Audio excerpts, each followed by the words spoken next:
Hello, everyone. On to Chapter 3, the business chapter. Gatekeepers is a term that is not in the book, but I think it ought to be. So let me discuss gatekeepers a little bit, and then there's something about it that I want to ask you. Gatekeepers are people with control. On their word, something can go into a media outlet or not. Gatekeepers don't have control over every media outlet, just their own. So, who are some of these people? Well, they can be the owner. Let's say, for example, I own a string of radio stations, and I just don't happen to like cursing. And I make it known to my disc jockeys and other station personnel that there are certain words that I would not like to hear on the air. Well, I would be providing a gatekeeping function. Editors. Imagine that you're a magazine editor and you are trying to figure out what articles of all the freelance articles that get sent to you, which of them would you like to put into your magazine? Well, that's a level of gatekeeping. Those articles you accept, gate open. Those articles you don't accept, gate closed.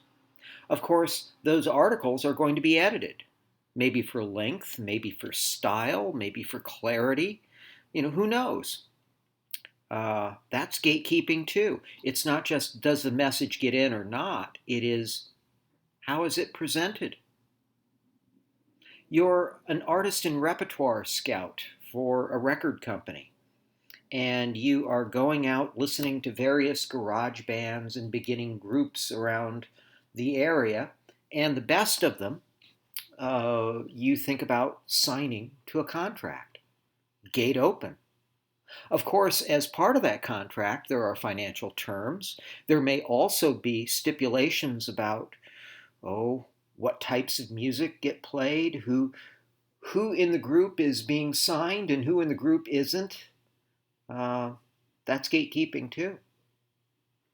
Sometimes attorneys are gatekeepers.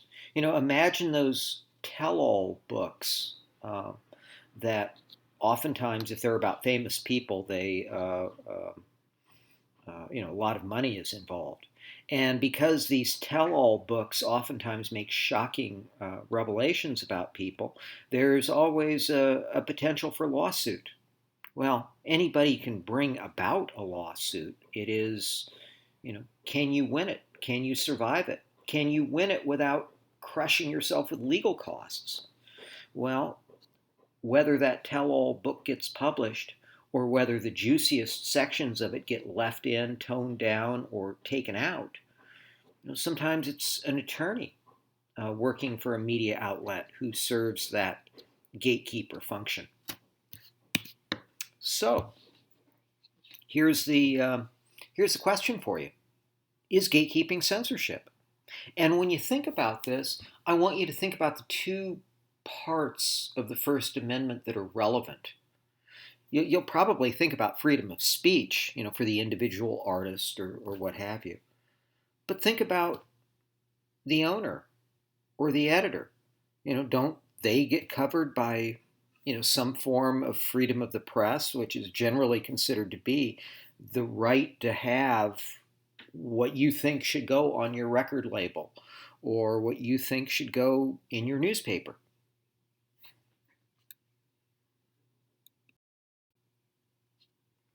In general,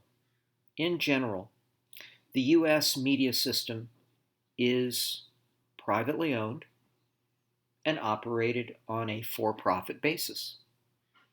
Well, there's probably some good things about that and probably some bad things about that.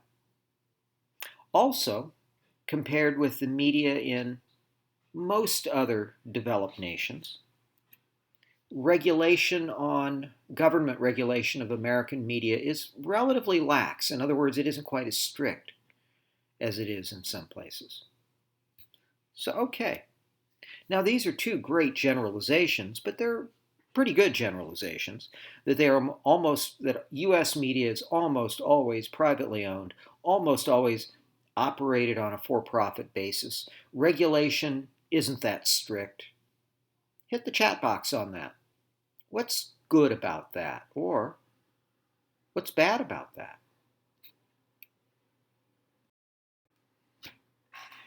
When we talk about digital media, online media, disruption is a term you sometimes hear.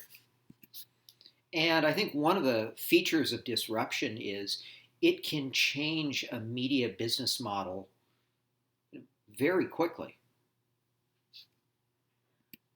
And it's not just the rise of computers. In the previous textbook that I used to Ralph Hansen, that author saw the rise of desktop computers, laptop computers, and so forth as one revolution, and the rise of mobile media, tablets and smartphones, as a whole separate communications revolution. And I think that's a valid way to look at it.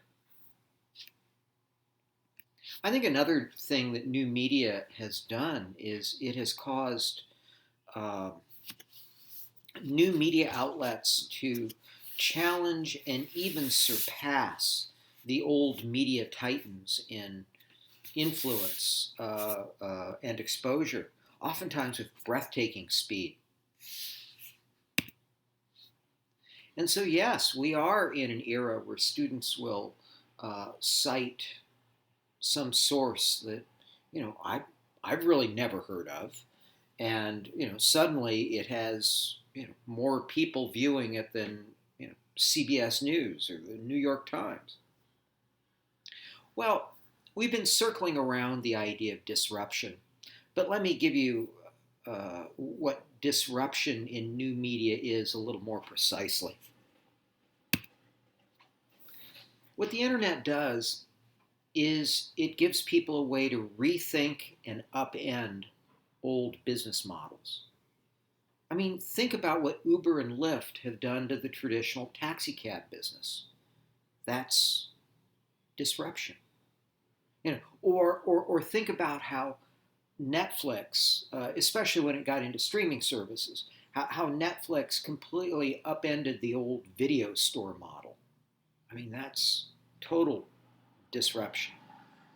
So, in the chat box, tell me, what would be other examples of new media outlets just upending the old way that things were done?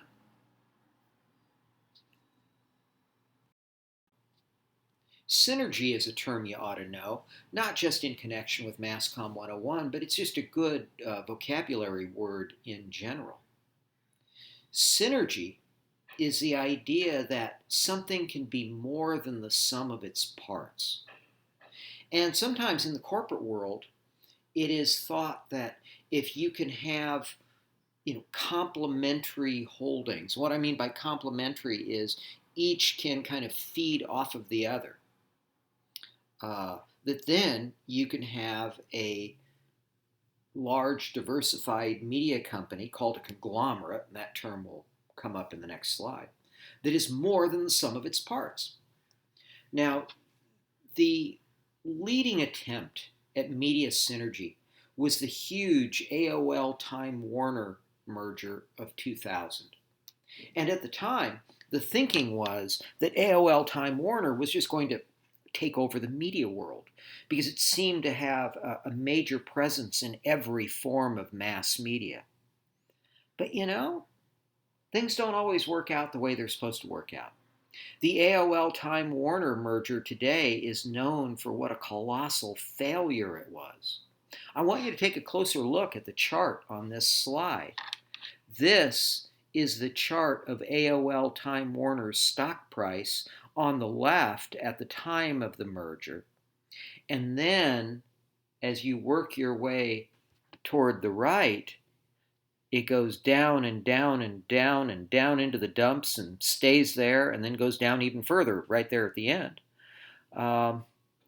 Eventually, AOL Time Warner broke up because it just didn't work.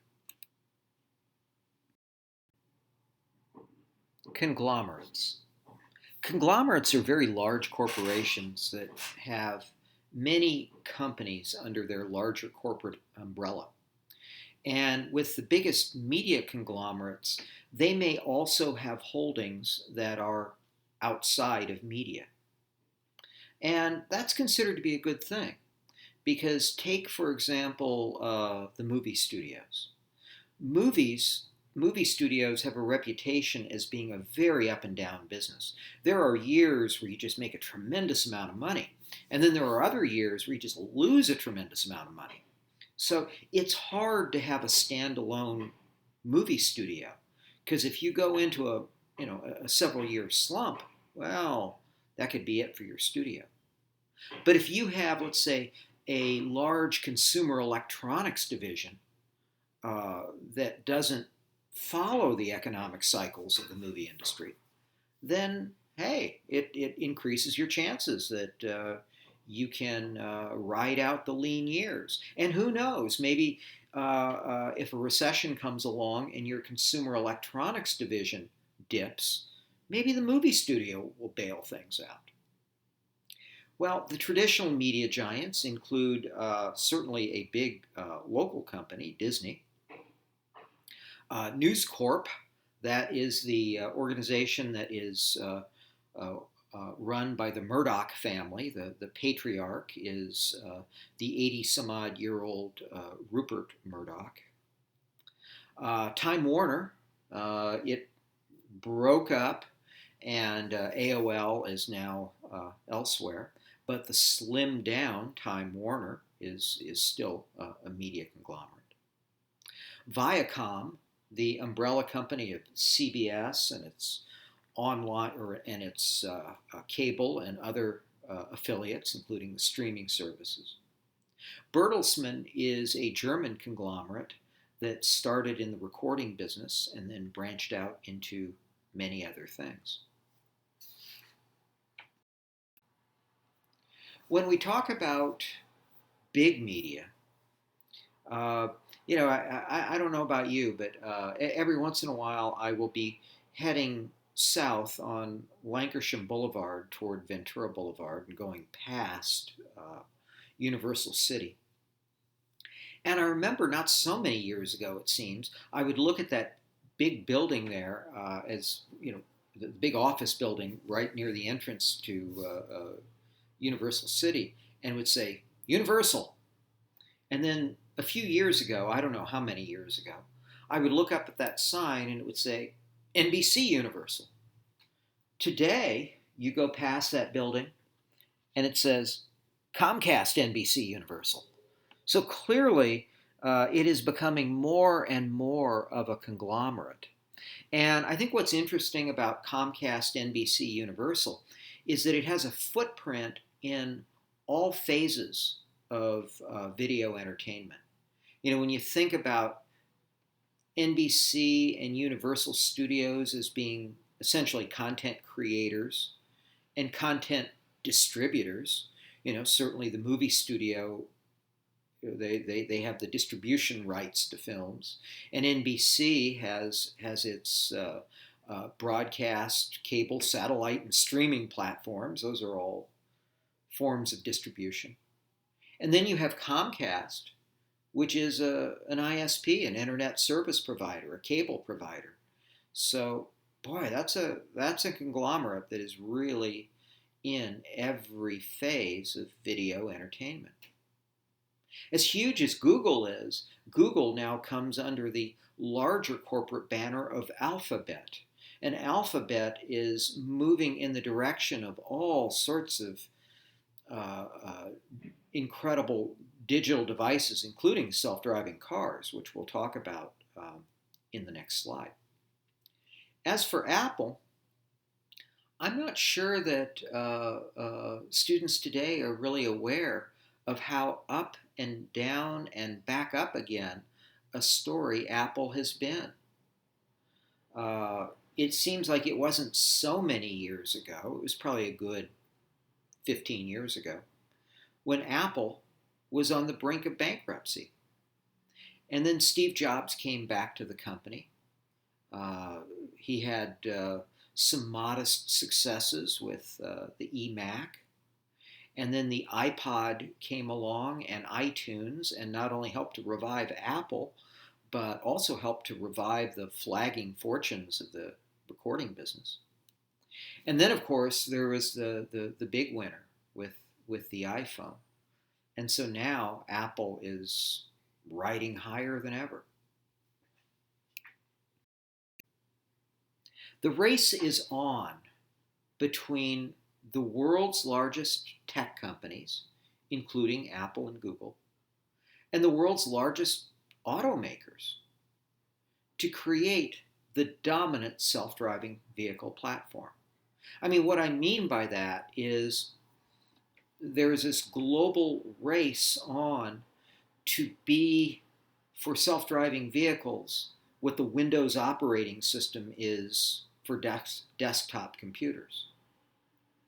And, I want you to think about all the different flavors of self-driving vehicle systems that Google or Apple or Mercedes or Ford or whoever, may be able to create. You could have a system for delivery vehicles. You could have a system for rideshare services. You could have a system for long-haul trucks, and so on and so forth. But then think about if your company has the dominant operating system for self-driving vehicles. What are all the media systems, marketing systems, entertainment systems that could be possible in a self-driving vehicle? So I want you to hit me with your best brainstorming ideas. Go to the chat box and tell me all the ways that, no matter who it is, whichever company has that dominant self-driving vehicle system, what are all the ways that they could profit from driverless cars?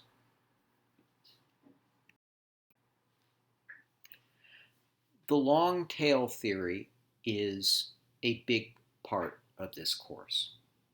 A major reason why I picked Ralph Hanson's mass communication text is that he takes the long tail theory seriously.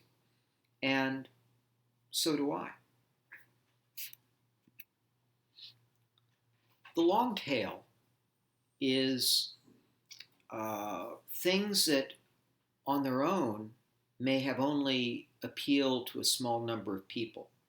But because the internet is so good at getting specialized material out to people inexpensively, efficiently, that it has suddenly, say over the last 15 or 20 years, become profitable and desirable to create media that goes well down the long tail. I mean, I have a relative who is interested in barbershop quartet music. I mean, not a mainstream part of music. I mean, I don't know who the next Beyonce is going to be, but it's probably not going to be a barbershop quartet. It will be a type of music that only appeals to 0.5% of the population. But in a world where everybody through the internet can have an unlimited variety of music available to them, if you can pick off that 0.5% of the audience, hey, that's a business.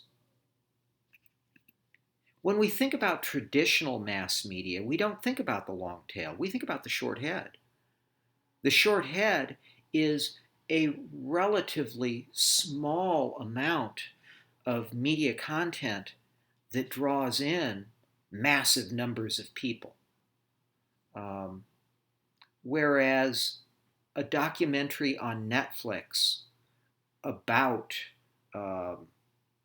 barbershop quartets is well down the long tail. A Star Wars movie, which draws millions of people worldwide in the audience, that is classic short head. A magazine just for people who have parakeets as pets, I think would be considerably down the long tail. But Time magazine, with a weekly circulation of several million, that's very much in the short head. Your Aunt Mabel's cat videos that, according to her most recent statistics, have been seen by 87 people on YouTube. That cat video is very far down the long tail. But uh, Game of Thrones, high, for many years, high in the TV ratings, that would be short head. So let's visualize what I'm talking about with the long tail versus the short head. On the left side of this graph, the vertical side, that's the short head. That is where seemingly everyone in mass media until very recently put all of their efforts. The idea to have a television show that breaks into the network lineup and draws millions of viewers per week. I mean, that's classic short head thinking. Trying to have a catchy pop song that is part of an album that goes platinum. That's very, very short head. On the local level, being that dominant morning drive time radio personality who becomes a household name in the city where that person has their show. Well, on a local level, that would be very short head. The long tail, on the other hand, is the very, very specialized stuff. Let's look at some characteristics of the long tail. If nothing else, the long tail, when it comes to media content and just consumer products, it has helped to create a much greater variety than people have been used to. And I think the reason for that is that now there is profit in making very, very specialized stuff. I mean, let's think about something that has nothing to do with mass media. Let's think about toothpaste. If you buy your toothpaste at 7-Eleven, they probably only have shelf space for, I don't know, 3 different kinds of toothpaste. Maybe it's 2 brands, and the third one will be one of those brands also in a smaller travel size. Okay. You go to the supermarket, and they have more shelf space, so they can go a little farther down the long tail. So in the supermarket, if you're shopping for toothpaste, they may have 6 different brands, and they may have 3 different varieties or sizes per brand. So you would get a choice of 18. But on the internet, you have the potential for, and I'm kind of making this up right now, you have the potential for, on Amazon, I don't know, having 200 different varieties of toothpaste. And I've got to say, I haven't counted how many types of toothpaste you can get on Amazon. But the point is that the long tail, and Amazon is one of those companies that really profits off of the long tail, that if you are that maker of completely organic toothpaste in weird flavors, well, you can now find your very specialized market, your very picky, unusual customer for your very picky, unusual product. You can find that person easily at low cost. I mean, let's take a look at the illustration here. I don't think I particularly want to own a sleeping bag shaped like a slice of pizza, but there's probably a few people who do. I don't think that this would sell well enough to be put on the shelves at Target. I don't know how many types of sleeping bags they have at Target, maybe 4 or 5. This probably wouldn't sell well enough to be one of them. But on eBay, you know, you would have a nice steady little trickle of sales from all over. Let's look at some more characteristics of the long tail. I don't think there will ever be a band that will dominate popular music quite the way the Beatles did in the second half of the 1960s. And it's not because the Beatles were the greatest band ever, although I'm sure there's robust debate that could be had on that. But I mean, the point is that now people have a much greater variety of music to listen to, other than whatever the top groups of the moment are. I mean, in the second half of the 1960s, certainly the Beatles, among very popular youth-oriented rock groups, were very, very successful at what they did. They were, for that brief moment, the kings of the short head. But today, whoever it is, whether it be an individual vocalist or a group that is at the top of the pop charts, now they have literally thousands of competitors at various stages of the long tail. And so even those very crowd-pleasing short head type mass hits aren't quite as popular as they used to be. And you can see that in television. Back in the 1950s, when I Love Lucy was in first run, when the episodes were new on CBS, 2/3 of the televisions turned on in America during I Love Lucy's original time slot were tuned to CBS and I Love Lucy. There's no show that could get near that percentage today, because the shows today have just vastly more competition to contend with. Another characteristic of the long tail is that for an aggregator like YouTube, like Amazon, like Netflix, there's a great business in being able to make all that stuff down the long tail available. I mean, think about Amazon's original business, which is selling books, and they're still huge in the book industry, as you will see when we get to the book chapter. There are many titles on Amazon Kindle where maybe only a dozen or 20 or 50 copies are sold a year, but the economics of digital books are that Amazon can make a little profit out of a book that only sells 20 copies a year. Not much, but if they have millions of books like that, it adds up.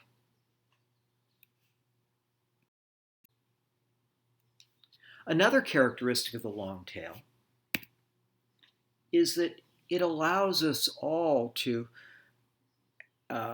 shop for products, media content, and ideas that feel just right to us. There's a concern that the recommendation engines, for example, in YouTube, may be playing an unwitting role in extremist ideas. I mean, think about it. If you have a relative who likes animals and starts watching pet videos, and then it leads to a video from the Society for Prevention to Cruelty to Animals. Okay, you click on that. Then that leads to videos from people for the ethical treatment of animals, who are considered to be a little, more extreme. And then from there, you start getting recommended videos for, I don't know what, going to UCLA and freeing the lab rats or something.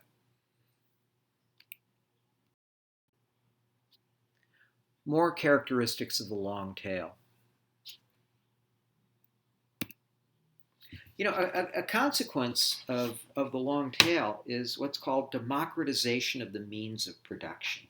And I'm going to stop it right here.